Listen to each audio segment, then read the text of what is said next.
What's going on, guys? Welcome back to the Neeks Sports Podcast. Myself, Neeks, here with Kyle and Ramon. Before we go any further, we've been dealt, I guess, the news this evening. By the time you listen to this, it may well be confirmed. Hopefully not, but what we're hearing is that Kobe Bryant, the ex-LA Lakers star, NBA star, has been killed in a helicopter accident. Again, this is what we're hearing. It's not confirmed. It's only TMZ reporting. But by the time it comes out, it may well be. So if it is true, I guess from all of us here, RIP, Black Mamba, one of the greatest NBA players ever, without a shadow of a doubt, if not the greatest. He's definitely right up there. It was only yesterday that LeBron actually passed his points tally. And I was thinking, when they said RIP, I was thinking, maybe they just mean that he's no longer the greatest. But as it seems, the news is what it is. So it's a big loss, massive loss, not just for the basketball world, but I think for the sporting world in general. Because even if you don't watch basketball, I don't watch basketball that much, a little bit. But everyone knows Kobe. Everyone knows Kobe. So, thoughts and prayers are with him, with his family, and all his friends and anyone that's around him. In terms of, sports in general, obviously we had the FA Cup today and yesterday, of course. Actually, even on Friday as well, Friday. I mean, we ask it every year about the magic of the FA Cup. So I don't need to ask it. We know it's magic. We know it's magic. What I want to ask about, really, is the complaints. All the complaints that I'm hearing from managers. Now, I've heard it from Pep, heard it from Mourinho, and one way or another, I'm hearing it from Klopp. I'm sure there's others. I think Hasenhuttl, he may have complained as well. Who? Hasenhuttl, the Southampton. Obviously, they drew with Spurs. I don't know. What do you think in terms of this happened with the FA Cup? Because obviously Pep was complaining about too much fixtures, so he was like, then to drop the League Cup. Mourinho's complaining about replays. I think Hasenhuttl also complained about the replays, and they don't need to have replays. Some agree, some disagree. And Klopp, I don't know what Klopp's talking about, to be honest. I guess you can explain exactly what Klopp said. But my question really is there a problem with the format of the FA Cup, or are these managers just making something out of nothing? In a way, it makes sense. Obviously, they're looking after the welfare of their players. And we've seen in the past sort of week or so in the Premier League how many injuries have been going down throughout a lot of the bigger teams who've had the big festive period and then going into January all the way through. So they're looking obviously out for their players. It's just more and more we get more and more complaints because the fixtures keep piling up. There's supposed to be this winter break. Now we've got replays going on. So I can understand that there's an annoyance, but it's been like this from day dot. It's not like something just radically changed. We've just plonked a new competition in there. League Cup's always been there. FA Cup's always been there. Replays have always been there. If anything, we're cutting down on replays, getting later on. So I can understand a lot of managers saying that they want it just done on the first leg. So straight to penalties, straight to extra time or whatever, and penalties. And I can understand that. And I think we'll probably, at some stage, get to that where we don't have any replays in the FA Cup. Because I don't think anyone... I guess only the smaller clubs who get the replays, like Shrewsbury, are now going to go into Anfield. That's massive for them, sort of. But isn't that the beauty of the FA Cup? That you have, that those small teams have that possibility. Yeah, so a draw. We've heard about some of those teams where they draw a game and then the replay is saves the club, pays all their wages and set for how many years and any debts and that kind of stuff. You can lose that. And I guess the point of competition is not to keep clubs alive. Yeah. But that in itself adds its own story and element to the FA Cup. 100%. And that's the thing. And these teams, a draw, they had a pitch invasion for a draw at Shrewsbury. Do you know what I mean? So that draw is huge for them to get a replay to go to Anfield. Do you know what I mean? The money, the statement, the scene. And now, if we're hearing that Liverpool are going to play their second string, a potential chance to get to the next round. So it just becomes massive. The more and more teams are going to be playing their weakened sides, and as what it's always been known, it's not like all of a sudden everyone's playing their weakened side. I think the bigger teams just been having to. The weakened side's been good enough to get through. Nowadays, you see shocks with the weakened sides getting knocked out. So I think it's an opportunity always with smaller clubs knowing that the bigger teams will be playing their second strings and a chance to get through. Is it just not a case of the big teams just kind of want everything their own way? Because I guess maybe look at Man City's squad or even Liverpool today. They rest all their first team players, the majority of, if not all of them. I think he made 11 changes, isn't it? Yeah, I think he made 11 changes. You play out a weakened side. But that side should still, on an individual level, still be good enough to beat Shrewsbury. It should. It should. Hence why they were 2-0. Exactly. And Shrewsbury did well to come back into it. Man City played a weekend side against Fulham. I don't think it wasn't 11 changes necessarily, but they went through 4-0. Man United played a weekend side. Again, it wasn't 11 changes. They went through 6-0. Back. Relax. But if it means that the big teams have to use their squad, the squad that they paid millions for, what is the problem with that? Because that squad, the teams they put out, are still worth like 10 times, if not more, than what these lower league clubs are worth. The teams are worth.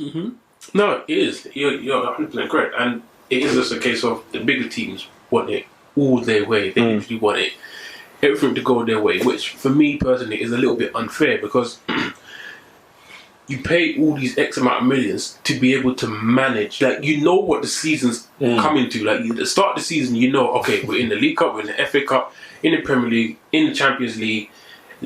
A club like Liverpool, who won the Champions League, we're going to be in the Club World Cup, European Super Cup, Community Shield. Premier League. You know all these competitions are coming from the start of the season. You know what, squad depth is going to be needed, how many players are going to be used. You know what's coming.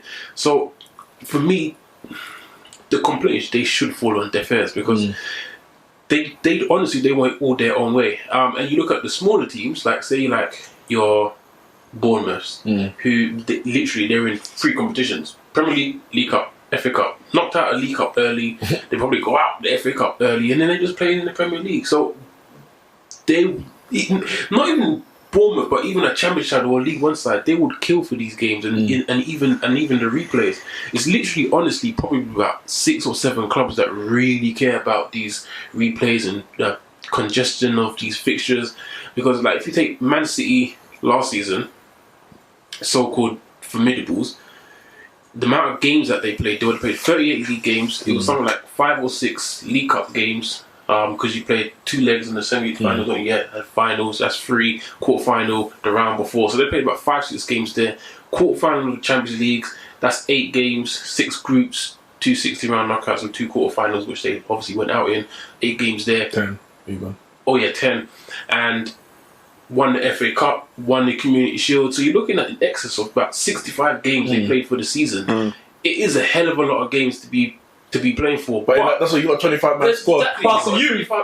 Exactly, 25-man squad, plus your youth. And their second team is good enough to finish in the top 4. So, but I think that's why even like Pep Guardiola's complaints, it made no sense to me. But you complain, get rid of the League Cup.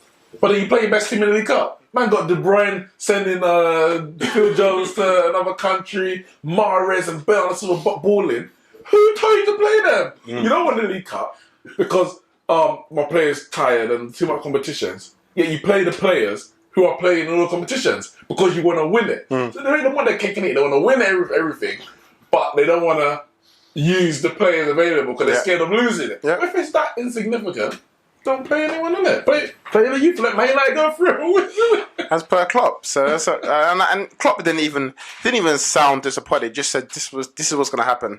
We're going on the winter break. The kids are going to play. I'm not going to be there. So enjoy it. So he's not even. Apparently he's not even going to take charge. Not going to be. And he's going to go on a winter break with the. You think he's been running the 10, 12k a match or something? There you go. But I mean, Liverpool have, for me, they set their standards out, saying they didn't want to be in the League Cup, play their kids. He wasn't there for the League Cup game because they were at the Club World Cup. And they had their they accidentally went through because eventually Everton should have beat them. Exactly. Everyone should have beat them. We should have beat them in the League Cup. So. Again, they I don't think they really care about FA Cup, League Cup. But that's what it is. It's either you have a 25-man squad, you control it well to go through the competition, or you just say, We can't do it. We can't physically do it, so we'll just pull out. When Man United won the treble, when Arsenal won the double, you managed it. You played your second string, and then you get to the quarter semi, you start bringing the bigger guys back. And But that's the thing. That's how you win the competition. We'll go on to we'll speak about it in a bit more depth. But you look at Liverpool; they played the first 11 in every game in the league, if possible. Pretty much no rotation. Yeah, injuries aside. Maybe the middle. That's it. Yeah. A couple one here and there, and some of that's through injury. Naby Keita, Fabinho, and move stuff around. But they play every game, knowing that there's league games, and granted they're unbeaten, whatever. But maybe if you rested a few in the league, and you might drop a point here and there, you might still win the league if you're good enough. Yeah. But you drop a point here, and you can play a stronger team against Shrewsbury and go through, so you don't have that extra game. But I'm not saying they got this narrow mind about we're just going to go hell for low for the league. Maybe they do, maybe they don't. But as you said, it's a whole season. The league is one competition. You might say it's the main one, but it's one competition. You need to find a way to manage it. They didn't do it last season. Yeah. They gave up on they got knocked out of the League Cup by Chelsea, put out a second team near enough against Wolves, and they just had the Premier League and the Champions League to go for. And this season, the way the teams they're putting out is pretty much the same thing. I mean, no one told them to only go and buy Minamona, or whatever the name is, Minamino in the January. Because they didn't even buy no one in the summer. Go and get someone that's strengthen your team. So I don't know. I think it's it's rich. It's very rich coming from these big teams who all this money, all these players, all these money invested in youth academies. I don't hear Lampard complain about it, but Chelsea, for example, they got all this money invested in youth. If you think you got a Fitch and pilot, well, come on, bring through some of these. Use the youth. So I think it's a bit. Lampard was fuming he didn't have a striker on his game after the game. He was mad. He was getting mad. He's got three. He's getting mad at the board. He's got three strikers. You see what I'm working with out there, and so I need someone in. So, well, now you need someone in. Now you got money to. Now you can actually buy players. You didn't have that at the start of the season. Now all of a sudden you're requesting from the board. You get some players in. But I think with Liverpool as well, the title's done. That really is the title's done. So. You can rest up against Wolves. Yeah, but it's for them it's like we want to try and break a record, maybe go unbeaten. But the title's done. Just rest a few players here and there, see it through. But maybe obviously they haven't won a league in 30 years. There's all this talk about it. They always sort of bottle it, so they want to go and play strength for strength. That's what you're taking it. Yeah, you play a second string in the thing. You try to bring Salah and Firmino to rescue it, but the mentality monsters can't do it every single week, and now you've got another game. The mentality monsters. But I don't know. I think it's a bit. But anyway, who you not playing Monday? Bournemouth. Oh, FA Cup. Yeah, away. Actually, Bournemouth will play a weak team, innit? After the draw, so we're in the draw. We're in the hat. Bournemouth will play a weak team because they're fighting against relegation. And I think they played a weak team in the last round as well. I'm sure they did. And obviously they went through. But they got we got the winter break that everyone's been calling for. What do you think about the winter break in February? I think it needs to be earlier. I think it needs to be earlier. I don't know how, but at least it's got to be sort of early January because, as I said, the injuries are coming in from now. I guess it's good that they got it, and it's kind of like half and half, isn't it? So some teams play 1 week. Yeah. So, but I mean, every team gets some 14 days. Yeah. So I guess it's good. Well, time will tell whether that we actually see the fruitions of it towards the end of the season. But I think it'd be good, especially teams in Europe about to go on now midweek games and stuff coming back in again. So Ramon mentioned Man United treble, managing the teams, Arsenal doubles, managing the season, managing the squads. A lot of talk about Liverpool. Liverpool unbeaten. Are they going to be the new Invincibles? What do you have to say? If Liverpool go invincible, Arsene Wenger's done. Because the only thing that they're hanging on to is his Invincible season. I don't subscribe to that, but that's his opinion. First and foremost, can Liverpool do it? Can they go unbeaten this season in the Premier League? Will they do it? Will they do it? Not can. Yes, the answer is yes. Of course they can. Yeah, of course they can do it. Will they do it? Will they do it? I mean,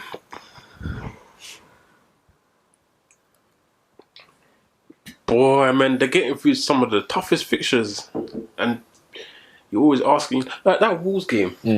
I don't know how they can. It's Diogo's fault, man. Man should have slipped through a dormitory, he doesn't. And then granted, obviously, they were only losing 2-1, but he had a great chance at the end to equalise, and he misses it.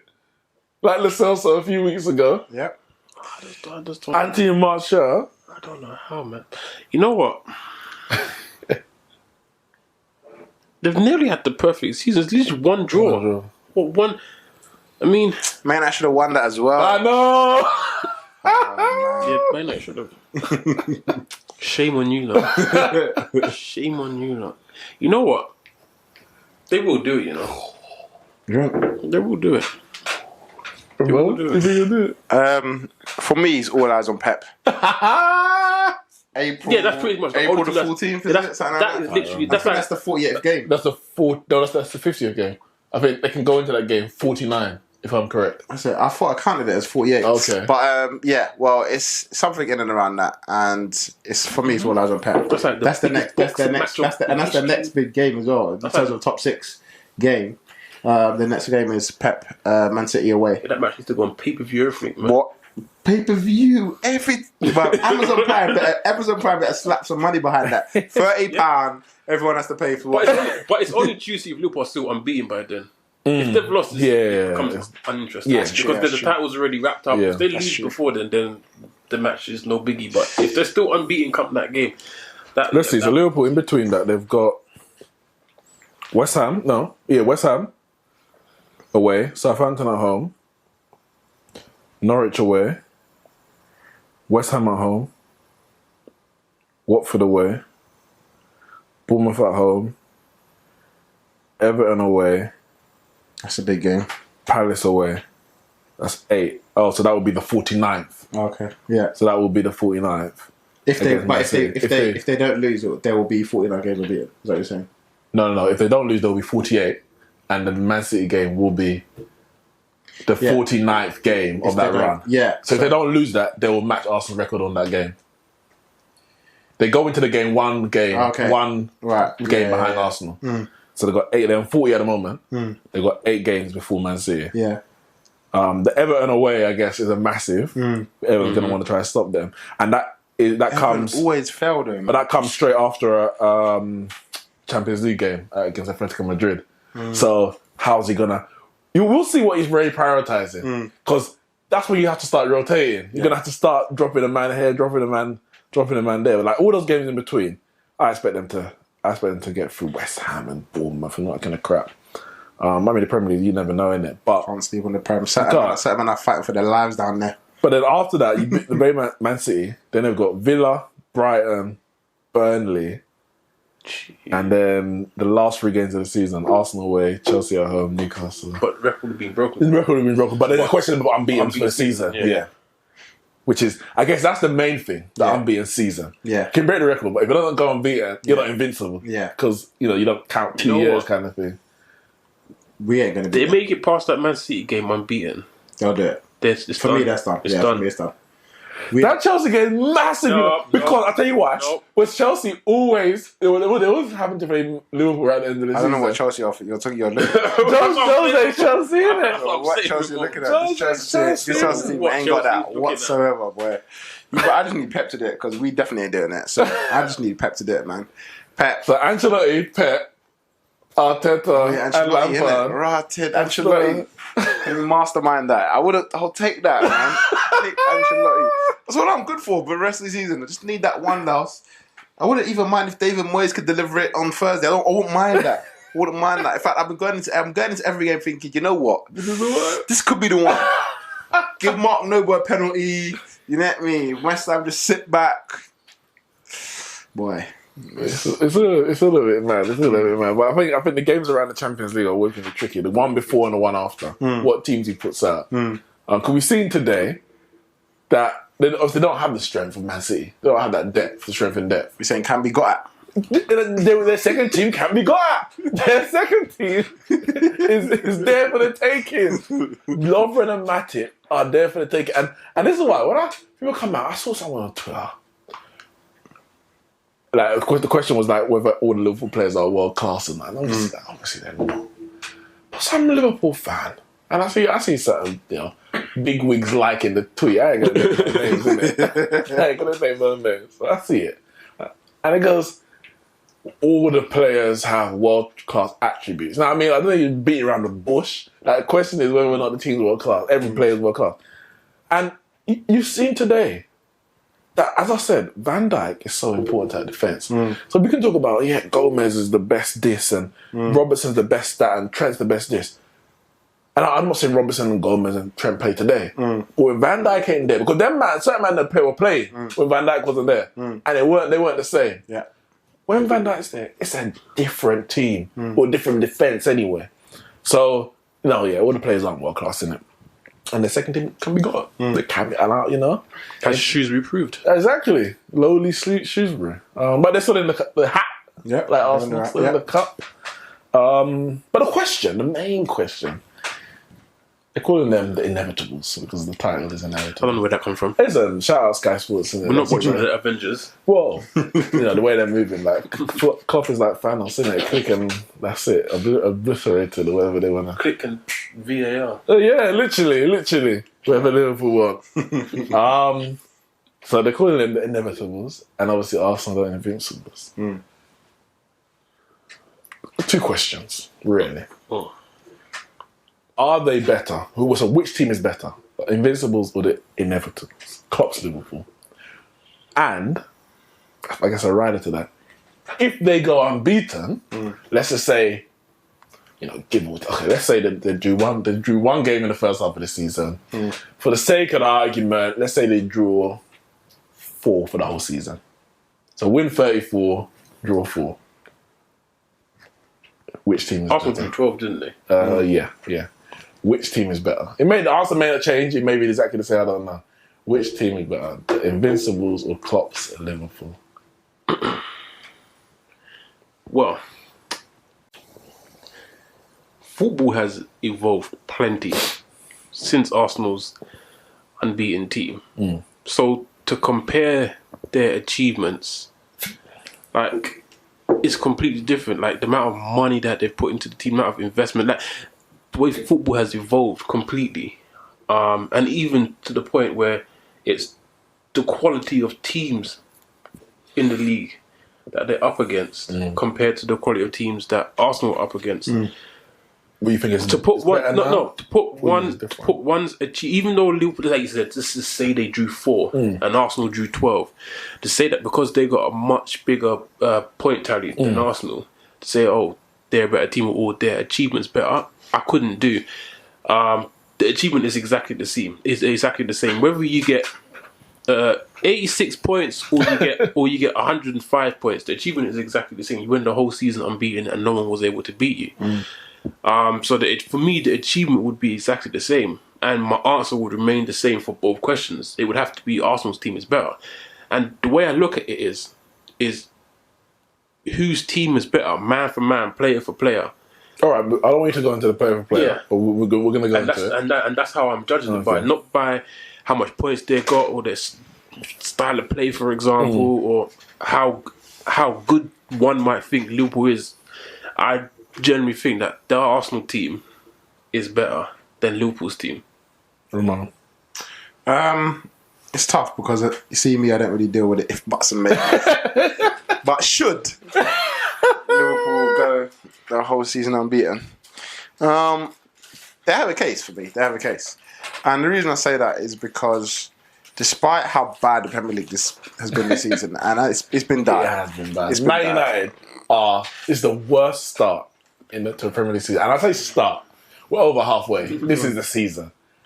In the 30 years, and we're sitting in 5th. Yeah. That's a disgrace in itself. Yeah. And this is the worst Arsenal team I've ever seen in my whole life. Exactly. So, we're talking about Chelsea not being the Chelsea that they were. But Leicester have stepped up the game. And we're talking about Man City arguably being one of the greatest Premier League sides they were last season. Arguably even stronger this season in terms of the players. Well, they brought Rodri. And lost company. For me, the cream. Cancelo, Cancelo. At the start of the season, no one But- was. but wait, what- Everyone predicted Man City winning with the league. What was man. the Cancelo deal? Who went? Danilo. Oh, Danilo, innit? Yeah. Neither of them playing it. Anyway, go on. Yeah, go on. At the start of the season, everyone said Man City would win the league. Aye. So there's an argument to say, okay, they're playing against one of the greatest Premier League teams. But it's hard because two completely different seasons. Arsenal, I feel like, got through it through like just grit and determination to get the unbeaten season done, which and obviously they were the first team ever in the Premier League era to go unbeaten. So I think they sort of set the benchmark as it's. I think Liverpool obviously seen that it can be done, and maybe sort of now chasing the record. So for Arsenal to do it first, in fact Wenger predicted it a year before it even happened. So there was always you got it in the end, didn't it? There was always a. Did he predict it for the 2003-04 season? No, he didn't, did he? No. He predicted it for the season that they didn't even win the league. Yeah. Let alone unbeaten. Well, he saw ahead, and sometimes it was a bit Dr. Strange. It was a bit hazy. Whereas Liverpool players, we're not even looking at the record. Yeah, sure, trying to win every game, trying to win the league. And I think man for man is a different argument because it's about the whole mentality of the players to do it. I think I'll probably maybe just put Liverpool ahead if they can because the way what they're doing is they're winning every game. We didn't have that. What am I hearing? At the end of the season, if Liverpool go unbeaten, and at the rate that they're getting now, one draw and all these wins. Well, let's say at the rate they're going now, it's 2 draws. One draw every 19 games, so to speak. So 2 draws and what 36 wins. For me, that's better than the Invincibles. That's better than the Invincibles. However, you have to keep into your mind that they've been aided by VAR. Arsenal didn't have that. If Arsenal had VAR, that's actually true, and had some decisions, some of those draws they're gonna have 4 draws or 5 draws turn into a win, and it goes from 12 draws down to about 6 or 5 draws. That Rooney dive would have been pulled back 49 games, could have been 99 games. That's what I'm saying. Football has evolved so much. It's so hard just to put it in black and white like that. Like Liverpool have had some VAR decisions, and you're like, whoa, they're still unbeaten because VAR has helped them.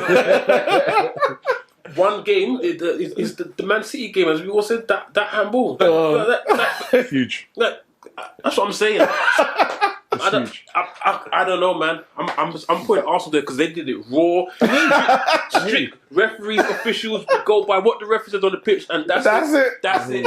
And we went the whole 38 games unbeaten, and I've got to put that above what Liverpool could lose. Draw one game the whole season.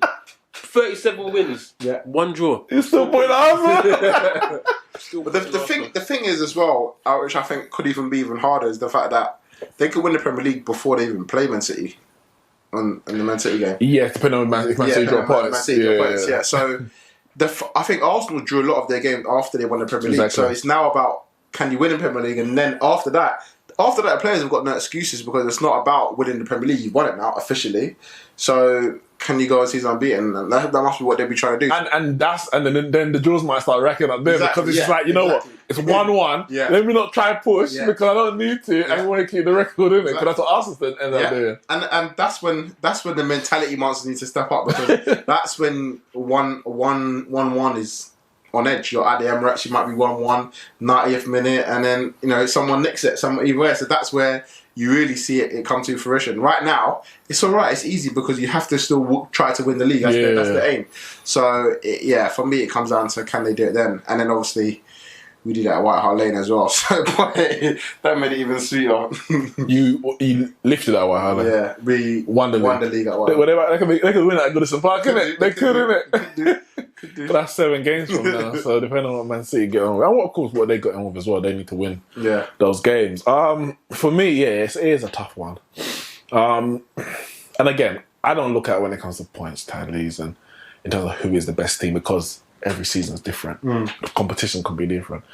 For me, I can categorically say that the normal challenges for the league, and I can say that with some confidence because Liverpool never won the league before. So if Liverpool are a challenger for the league, then me saying Man United, Chelsea, etc. are a challenger for the league is more than fair because Liverpool never won it. Those have won it, so you have to put them there, regardless of where they've been the last couple of years. I mean, Man United and Liverpool have finished second the same amount of times in the last, maybe 5 years or so. Yeah. So it is what it is, isn't it? Man United is, as I said, the worst team I've ever seen. Not even just in terms of performance, because that is definitely the worst. Just in terms of the players I'm seeing out there, worst. Moyes finished 7th, but the players were the champions from the year before. So even that team and the players there weren't as bad, man for man, as this Man United team. Chelsea, I mean, they've gone from Drogba and Costa to Tammy and Michi. So, I mean, that says it all. Spurs, we know Spurs are supposed to be in their best time under Poch in Premier League history, and they are not that same side. Arsenal, I mean, we know the strife and trials and tribulations that Arsenal gone through since they moved to the Emirates. And Leicester's sitting pretty in 3rd. So, for me, that says a lot about the quality of the normal challengers for the league. And that's why I have to put that into consideration when I'm talking about who are the best teams. I said last season that Man City Premier League win was better than the Centurions because they had a challenge of pushing them all the way and they were still able to do it. Whereas Man United, when we lost to Derby in December and we were over 10 points behind, for me the league was done. Man City just had to kind of get over the line. So I look at all of that in terms of the competition, etc. Now, if you look at all the points tallies compared to even last season, everyone is down, including Man City. But Man City is only like 6 or 7 points less. And by this stage, last season, they had to play Liverpool twice. Obviously, they've lost this time once. They haven't played the second game. So let's say they beat Liverpool. They're about 4 points down. That means what Liverpool are doing in reality is they have just stepped up a level from last season because even with everyone else's faults, Man City aren't that much worse than last season points-wise. Yeah. They're not that much behind. But Liverpool have just gone so clear that they're, 16 with a game in hand. It's crazy. But that Arsenal team, because there's so much variables when you're looking at from 15 years ago to now, 16 years even, coming by the end of the season to now, I have to look at it man for man. That's the only way I can really look at it, other than, because, there's always going to be ifs and buts. Arsenal competing against Man United, but Man United weren't the Centurions. Liverpool's competing against Man City, but they're not as good as last year. For me, man for man, Arsenal team's better. And so I want to do a combined 11 of the Arsenal team and the Liverpool team, just for, we'll do it.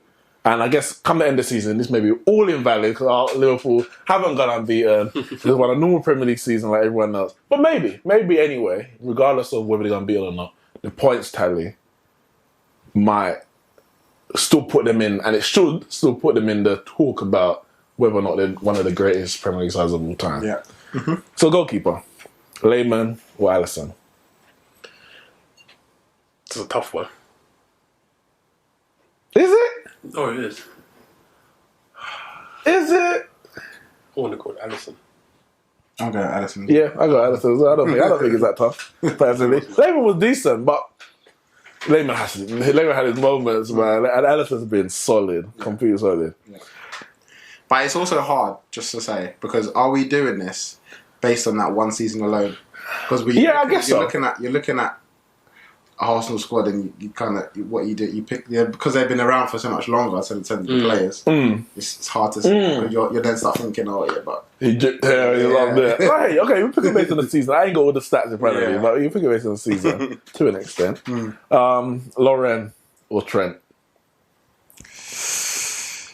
That's a tough one. Yeah, that's tough. It's two different it is styles of right back. I think that just makes it harder.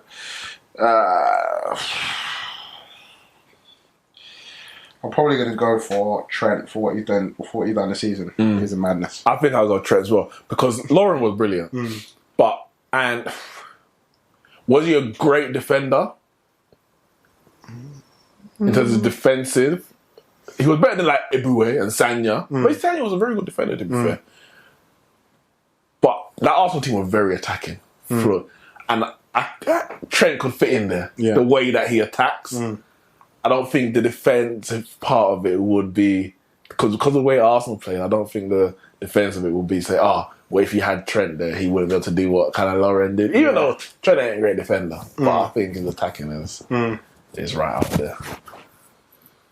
I mean, it doesn't matter what I say. You just have. I was going to say Lauren. Okay.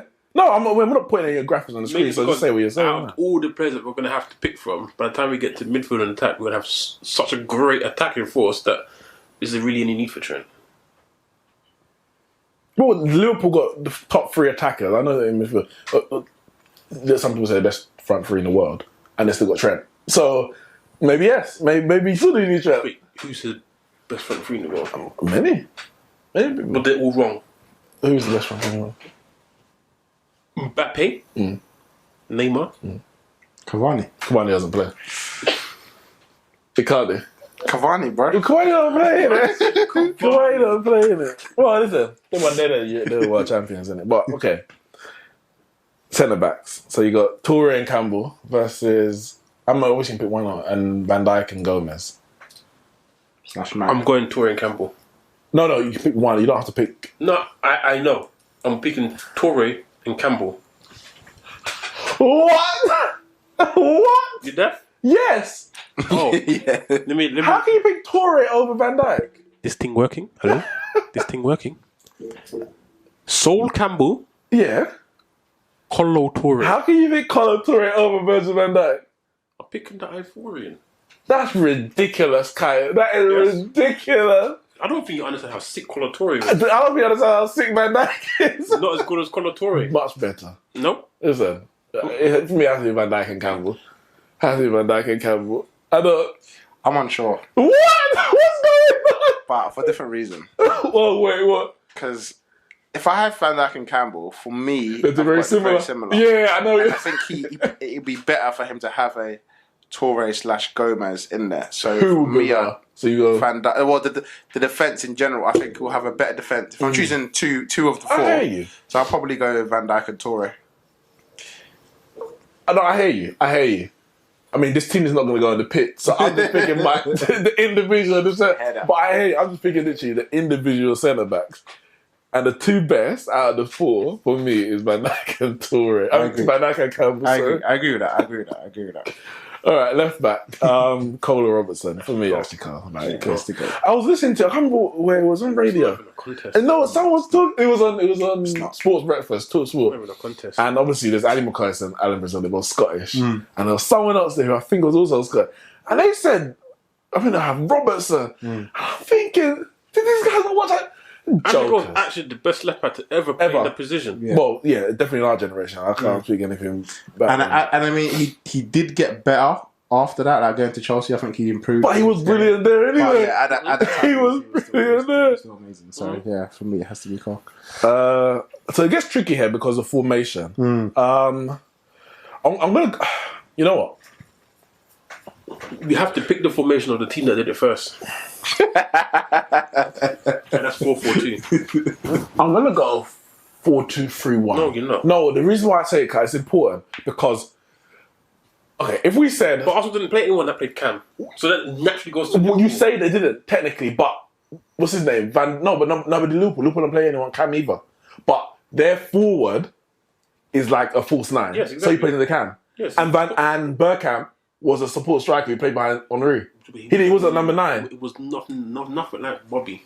All right, keep it 44. No, keep it 44. The reason why I say it is because I hear you. if we pick the wingers, I hear you. Mane and Salah don't play right mid and left mid. No. But then the way that Pires especially played, he was much more of an inside forward on the left.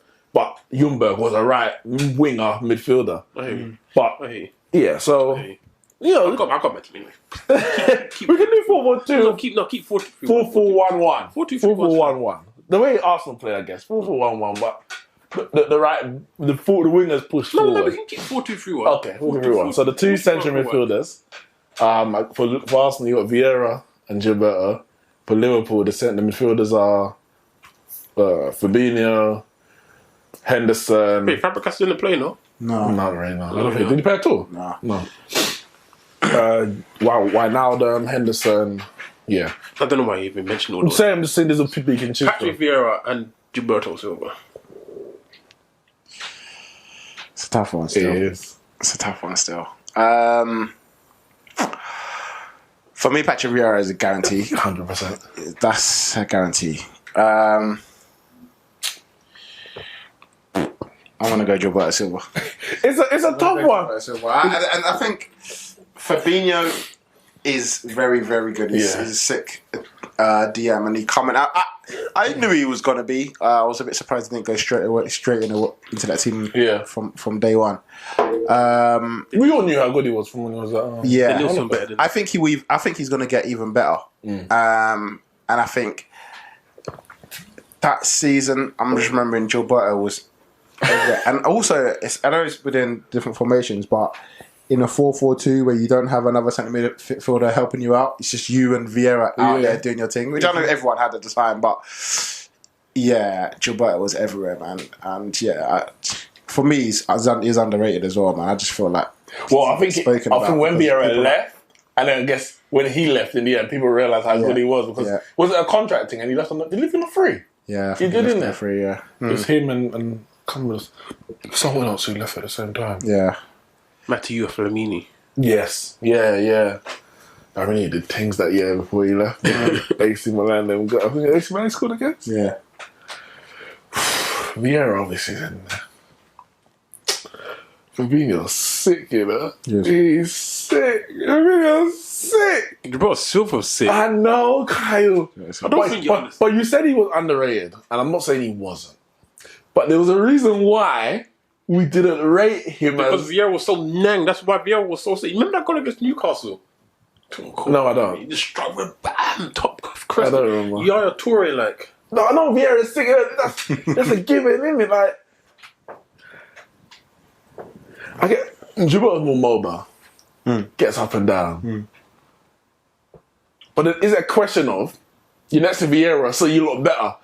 And Fabinho don't have a Vieira anywhere in that midfield. Wijnaldum can't chat to Vieira. Henderson can't chat to Vieira. Naby Keita, Oxlade can't chat to Vieira. So does it make Gilberto look better? Oh, that's a tough one, man. Well, saying that though, you say that though, but Fabinho was out for a month and they didn't drop a point. I know. They didn't drop a point. 6 weeks was out for. Yeah, but Alisson was out for a month as well, so like what? That's what I'm saying, huh? That's why Van Dijk has to be in, because he's the only one when he's out, they start dropping points. Marcus Rashford floored him, but that's a story for another day. I don't know, man.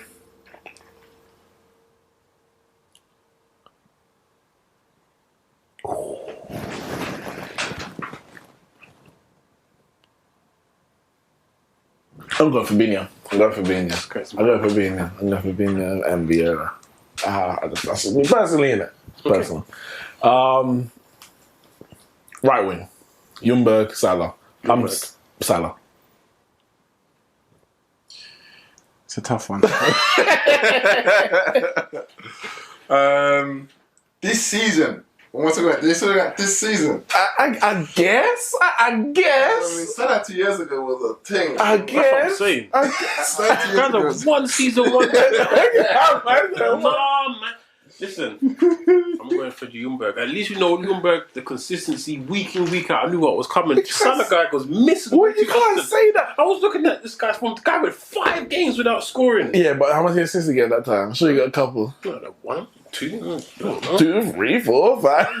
Two, like, with just pure zeros next to him. I'm like, oh, this guy, man. Obviously, it's a bit different because the way they play. Obviously, he's inside forwards. He's a winner. But I'm sure Salah's probably beat a Ljungberg's total of goals, for example, this season already. I'm looking at effectiveness. Yeah. And I'm going Ljungberg. Ljungberg was really rapid, but even just in terms of his ability on the ball, it's not in Salah's league. I will say though, because you only gave me the 2 options, I picked Ljungberg, but I would have put Mane there. But you're putting Mane there because you want to get him in the team, but he doesn't play there, so I can't. That's why I'm going to put him there. Salah. Yeah. Is it? Why? I think so far he probably just edges it over Ljungberg as an overall player, but that season 2 years ago it has helped him because if you didn't have that season 2 years ago, I may not be thinking in the same bracket. So, but last season he had man got golden boot as well, innit? So, listen, he did. Salah's 30. Salah's 30 for me. I mean, I don't really have to ask you left wing. Cause in fact, yeah, I know you say you want to put mine in the right, and I think you want to put mine in the right because obviously I know you're going to pick your left winger. So it's a bit, but I have to say, innit, Mane. I mean, yeah, Mane or Perez. No doubt, Perez. No doubt, Perez. But I'm still flabbergasted how we're judging based on the season they're about to go unbeaten in, and Salah's in over Ljungberg. The guy's done nothing this season. You can't say nothing, Kyle. Now You can't say nothing. being all. He scored goals. And then if you're basically saying, oh, that those 2 seasons ago really went in his favour, then the whole of Sol Campbell and Colo Torre's career, them 2 should be over. Listen, that was Ramon's reason, isn't it? Not mine, innit? I'm just saying Salah's a better player. For me, Salah is a better player this season. Just in terms of everything. He ain't scored as much goals as he did last year. I say that the rest of the seasons ago. Definitely ain't scored as much as in his first season. But overall, gets the boys, hold up play. Even his versatility to be able to move into the middle, to play through the middle, which he's done, like when Mane comes off against Man United and he goes through the middle, all that. Ljungberg ain't got that. Ljungberg's a right winger. Right, and that's it. Running behind, And that's what he's playing, that's what I want him to do. Fair enough. But yeah, left wing. Robert Perez, probably the greatest winger to play in the Premier League. Yeah. It's a tough one. I'm gonna say I'm going Perez. Now I like my name. I like my name. I think people disrespect Salah to boost Mane. I don't think it's necessary. You can boost both at the same time, But I think, and Mane may well be in the running. I'm sure he would be for PFA Player of the Year, and all that kind of stuff. I mean, arguably, I wouldn't even have him. I might bang in Trent, to be honest, if we're talking about PFA Player of the Year this season. It's been that mad. And Mane's very good, but Perez was something else, man. His technique, and he was one of the first in the Premier League I can remember, inside forwards. Mane's inside forward now. Perez was doing inside forward from the left mid, and that link up that he had with Henry, I think that was brilliant, man. So for me, I have to go Robert.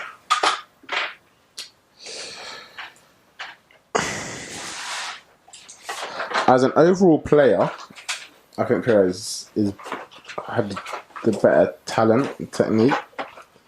But I think what Mane's done this season can't be underestimated at all. He's been absolutely phenomenal as Liverpool's main man, arguably. Just remember that goal Perez scored against Aston Villa. Yeah, I remember it. In the run-up. Don't forget it. Don't forget it. And that's what I'll say, talent-wise, Perez probably edges it in terms of what he can do on the pitch and as an overall player. But from judging it on the season, I'm looking at those 2 as individuals and not any other. Yeah. I'm going to go for Mane. What? Really? I'm going to go for Mane. Perez must have got about 15 games. I want to bring up a second. He said what they did that season. I want to just bring up a second. Considering where he was playing on the pitch. Yeah, this is what makes it more difficult, isn't it? Because his job wasn't necessarily to go and get the goals to win the games. It was never. But he was still getting the goals to win the game. But I said Mane's job for Liverpool is to be the game winner. The game. He's arguably like the striker. Him and 14 goals and 11 assists in 36 games. Don't forget the one against Aston Villa. I'm telling you. That's 25 contributions, direct goal contributions. And you're putting in 36 games. What's Mane on so far? Mane's from about 11 goals, I think. And not nowhere near as much assists, I'm sure.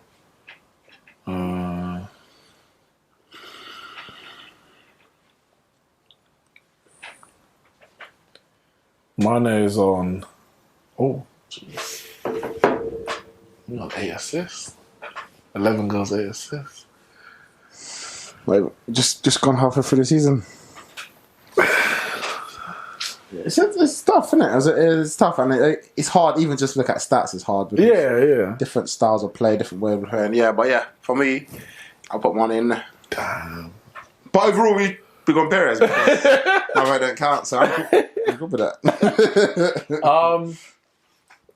So okay. Bergkamp and Henry. Bergkamp and Henry. Bergkamp and Henry as well. Firmino. Bergkamp and Henry. Bobby. Bergkamp and Henry. Don't know. Bobby Firmino. Listen to me. He is the key. Like, if Liverpool got unbeaten, if Liverpool win the league this season, I mean, once Liverpool lifts the trophy, he should be their player of the year. Listen to me. Because if it's not for him, that system doesn't work. Okay. Basically, he goes 38 games unbeaten. No, it's not Liverpool, you know. He is the Invincible. If it's not for Bergkamp, that system don't. Bergkamp was Henry carried Bergkamp. No, listen to me. Henry carried Bergkamp. Listen to me. That goal against Newcastle was lucky. No, listen to me. That's what he's living off. He's living off that goal against Newcastle. No, listen to me. Thierry Henry is the greatest ever player of all time. Premier League player of all time. Dennis Bergkamp is the greatest ever Premier League striker. I mean, I'm not agreeing with that at all. And how? But Henry's a striker. Yeah, I know. I'm not working it out. How is if Henry's better than Bergkamp? Oh, he's a better player. You mean that overall? Yeah, he's the greatest player. But I don't see Bergkamp. Greatest striker. I mean, I know Bergkamp is a striker, of course, but if you just look at his goal scoring record, so say, that's not what I'm judging on. I got a number of strikers ahead of him. Aguero being one, for example. If we're just talking about striking, but Bobby Firmino, he's Liverpool. Like without him, that's fine. Really? I think Liverpool come on the league without Firmino. Really? Yeah. Really? Yeah. With Salah, Mane, Trent, and stick a Minamino out there or something. Nah, I'm not saying disrespect. I'm saying Bergkamp. That's the title. Liverpool can win the but I also think that is the title of this podcast. Liverpool can win the league without Firmino. Do it. Go for it. But I'm going to at you in it. Bergkamp, for me, Bergkamp, Arsenal system for me at the 4-4-2. I don't think Arsenal can win the league without Bergkamp and Henry link up. If they have for me, Wheel Tour or something. Yeah, I just don't think it would have worked the same. I just don't think it would have worked in the same way. I think Carney might have been there. Yeah, it just because then Carney, where's he gonna? Was he dropping deeper? He would prefer to be more higher up, so it becomes a more straight 4-4-2. But the Bergkamp sitting into the cam, but also then just being the striker when he wanted to be, is just that was mad to me. And for me, I'm kind of looking at it as like if we're doing the 4-4-2, right? It would be Bergkamp or Firmino, and then just Henry. Yeah. But it's Bergkamp, man. For me, it's Bergkamp. But I agree. I was just playing devil's advocate, to be honest. So in the end, what we got? Van Dijk for two of us anyway. Trent and... Did you have Fabinho? No, you didn't have Fabinho. Salah.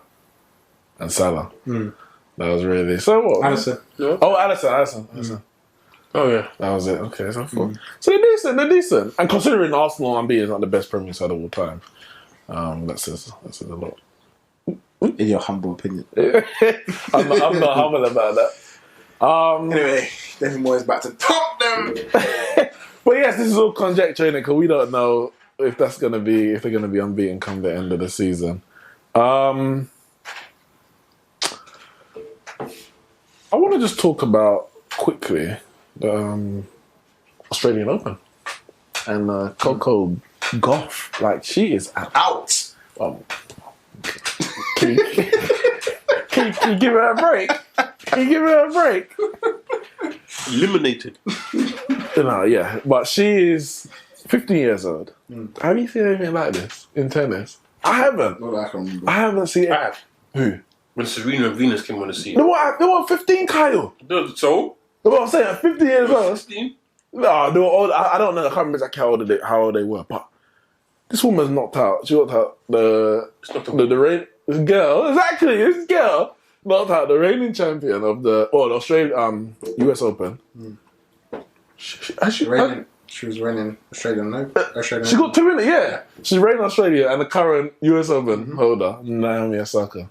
beaten Venus. Of course, Venus said who she used to be, but she's beaten Venus twice now in Grand Slams. Venus needs to go, man. 50. You ain't saying that. Can't get ducked twice by a 15-year-old. Oh, Get out of it, man. Coco for beating you. I'm done with Venus. Yeah, I'm done with Venus, though, man. Beating Venus ain't nothing these days, man. 50. Is she? Cause I know you like to make these. You're like a bold prediction kind of guy, you know. I remember. I don't know if it was in this chat or was it on the podcast. Whether you like, yeah, Zverev's gonna win a Grand Slam this year. I'm down. And Where's that? Obviously, have to push it forward to future where's years. that? And he hasn't really said it. 2020. I'm waiting for that bold prediction. So I want you to make one now. Is Coco Gauff going to be a future Grand Slam winner? I'll put my house on it. That she won't be? That she will be. Oh, okay. She will be. It has to be. I We mean, say that a lot of women have come, especially in the women's games, and even the men's games. To be fair, yeah. we've seen a lot of. Look at what Joe Wilfred Songa. Man has always he's been up there. Man couldn't win a thing. Obviously, he had those 4 greats or Monfils. 3 greats, I guess, and Monfils talent, childish talent. Yeah, but the thing is with you get Del Potro winning. I'm not saying that he's good in it, but he weren't consistently up there. But the thing with the men's game is that there's too many. Them 3 alone, Djokovic, Nadal, and Federer, they very rarely give man a chance. So if you get that chance, like Del Potro, you take it there and then. Otherwise, with the women's game, anyone could win that title. Man. It depends on who plays well on a day. Man. Like literally, like Past Serena first. she gets herself out, man. She can't even hold a quarterfinal these days. Hey, man. she been to like 2 or 3 Grand Slam finals in a row and lost them all. Yep. It's ridiculous. Yeah, and now she's out. And this is the thing. So I think until maybe Coco may take the lead as the out and out number 1 greatest Grand Slam player because no one else is trying to hold that title. Yeah. Ashley Barty's won some, and Osaka's won a couple. Sharapova's done. Sharapova, yeah. So she stopped taking. What happened to Sloane Stevens? Yeah, Kind of just there, and now she's ain't seen her for a while. Yeah, I don't know, man. It's like the women's game for me. If I was Coco, I'm thinking that's up for grabs for me. Like, get your head in the game, keep going to these opens. Don't matter if you get knocked out of quarters. Like you're 15, you're years old. It doesn't matter. You got homework to do. Yeah, I hear that, but I gotta wait till tomorrow, innit? I gotta wait till tomorrow. that's on the back burner. But that's just in case she breaks a metatarsal or Got something. Like that. GCSE coming up. But do you know how much money she's got from? Can't enter Wimbledon. GCSE. Well, the girl's trying to learn to drive at the moment. Like She's doing a lot. She's doing a lot. she's doing a lot. She's at a Grand Slam doing her thing. So yeah, man, like, she's better than half of these British girls. Half or all of them. All in there. So It's actually amazing. 15 years old. Like, in what other sport do you see a 15-year-old competing with the highest level. Yeah, the highest Football. No, you were. Messi. No, you didn't. Messi was 17 before he came. Even Rooney was 16 before he came. 15. We hadn't even had a 15-year-old play in the Premier League. I think. No, 16 is the young 16 and some. It's not even just, it's nearly 17. 16 and 200 days or something like that. 15 years old. That is mad. You don't see it in Formula 1. You don't see it in basketball. Well, of course you don't. You have to be old enough to hold the license. It's all right. So So I'm right. We don't see it in Formula 1. we don't see it. Verstappen didn't have a license, did he? Who? Verstappen didn't have a license when he started Formula 1. Yeah, he did. He had to. Oh, wait. No, not on the road. you don't. Not on the road. No. Yeah, the license for Formula driving 1. on Formula 1, Yeah, but but he not didn't have a. He had to be 18 or something, isn't it? Yeah. And he was 17 when he first. I'm sure he was. Yeah. Because he took it. I know he took it whilst he was a F1 driver. Yeah. 100%. yeah, but old enough to get a Formula 1 license. Yeah, but he's not. But you can't get one at 15. Well, you might. I don't know. I don't know how old you have to be to get a Formula 1 license. Because clearly the rules of the road is different to the rules of the track. You don't see it in basketball because they're like college graduates. You don't see it in cricket. No way you don't see it in cricket. I don't even know if she's 16-year-old playing international cricket. No, I think I've seen one, maybe. Indian, maybe. Boxing, no, you don't see it. No. This is actually remarkable. I'm just deep in it. Like, every time I see 50, I'm like, damn, she's young. But I'm actually deep in now. She's actually a child. Like, 15.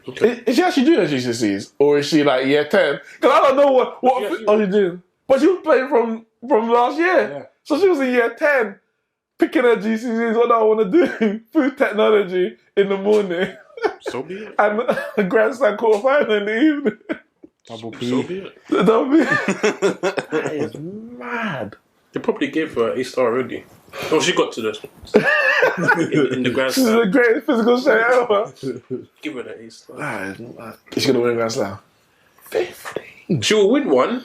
Is she going to go down as a all-time great or one of the greatest of all time? I don't see it yet. I It's a long way It's from a there, it's a innit? long can't way, even but call she'll- that. You can't. But literally, well, I was gonna say Serena's about to. I mean, Venus is about to bow, but she's bowed out a long time ago, man. Yeah. And Serena's on her last. Serena one. better make sure she bows out with some dignity, but Yeah, because I can't see her in 3 years still hobbling on trying to nick a title and Gauff's about to knock See, her the out. thing with her, and I guess it's a bit different to Federer because I think the men's game is stronger. But with her, the women's game for me is so poor that she knows that I just need to turn Yeah, up. yeah. I need to just if I'm playing my game, I'm Yeah. gonna win. Whereas someone like Federer, if he's on at his best, there's still not a guarantee he's gonna win because them man are like physical. But what seems to undo Serena, so 3 Grand Slam finals she's been to, is that obviously them girls turn up for that final and they're running and she can't, I guess, compete on that same level anymore because she's 34, 35 years old. But yeah, it's a different. I think she can just say, you know what, I'm gonna keep going until I get it because it's always there. Yeah. It's always there for her. Yeah. But yeah, is she gonna get a Grand Slam? I don't know. So. Yeah, she'll get one. She'll get Yeah, one. I think. I hope- She'll get more than one. Listen, they get the one person. No, she'll get more. She'll get one of each minimum. One of each. Yeah. Listen. She will get That one. French Open is difficult, you know. She will get one of That each. French Open is difficult, She will get one of and each. she obviously she didn't grow up in on that. And she will have it by the time she's 25. So I'll give Whoa. her 10 years. 10 years, man. She better have. 10 years. She better have She'll it. have one of each. All right, guys. We'll come to the end of our podcast. We spoke about football, FA Cup, Invincibles. Let us know the comments. What's your thoughts about Topps Liverpool versus the Invincibles? Which team is better? And let us know what's your combined 11 for those two teams. Arsenal 2003-04, Liverpool 2019-2020. And Coco Gauff, is she a future Grand Slam champion? And maybe and some more. We're going to end it how we started. I think it's pretty much been confirmed that Kobe Bryant, the NBA legend, has been killed in a helicopter accident in Calabasas, California, aged 41, 5-time NBA champion, MVP, All-Star. He's done it all as far as the game concerns. And as far as sport goes, he's done it all. So again, prayers from the Neeks family to Kobe Bryant's family, friends, and everyone connected to them. Sport is much worse now without him. Guys, make sure you hit the like and subscribe button and we'll see you soon.